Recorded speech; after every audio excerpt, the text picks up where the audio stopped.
I'm trying to limit how much I say things like feminism, so I'll use the term femmies in its place. I also had to take the term used by Mr. Mustache to promote his ideology in WW2 out as well, because YouTube has been automatically demonetizing everything lately. And I've been appealing successfully, but it's rather annoying, considering how many of the women that brought feminism up in America in the 60s and 70s tended to be the small hat variety. Is that the Frankfurt School moved from Germany to the United States once Mr. Mustache pushed them out. That school of thinking, which is heavily based on cultural Marxism, was actually inspirational to get all the femmies out there. It's no secret that the Frankfurt School recruited them along with environmentalists. So I think the individuals that brought feminism into America, they fled to safety from Germany before the war, and brought many communist ideas with them from Europe. So the Frankfurt School moved to America and started spreading their ideas in the institutions of higher education. And it took only 1 or 2 generations for those ideas and their agents to seep into those said institutions. So it was their children, the boomers, that ended up making the majority of the third wave femmies.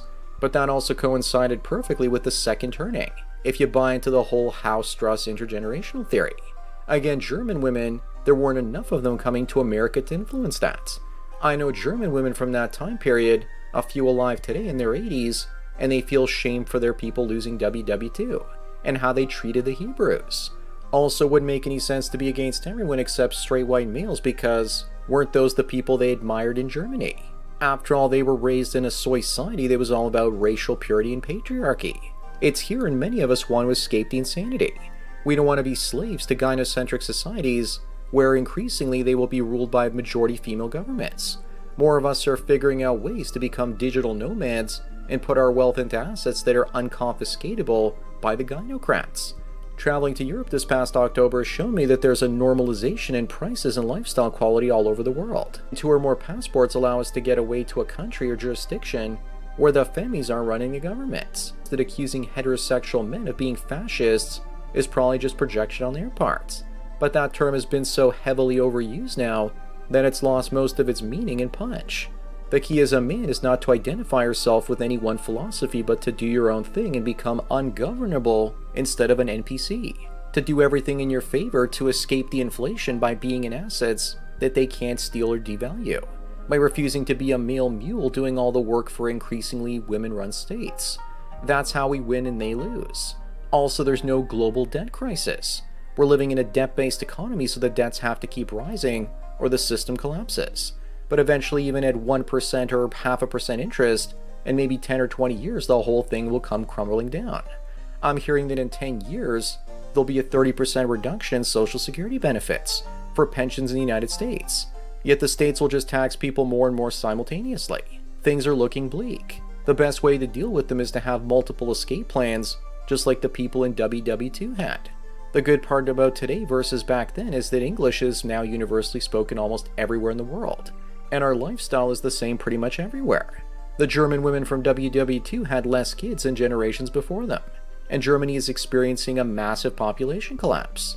The same thing happened in Japan a generation after they lost WW2, yet they don't have the femmies in their country. I think it's women's empowerment through education and employment that's led to the gynocentric society that we live in now. All it took was a bank account full of money and the social status of a career to take women's fear. The fear of standing up to a man and getting what they want. They might claim that it was the patriarchy that enslaved them, but it was the patriarchy that gave them their jobs and educations. They aren't grateful for that though. They're angry they didn't have it sooner and are blaming the men of today for men 50 to 100 years ago not allowing them to work and vote and have their independence, because they see all men as a single-celled organism of oppression.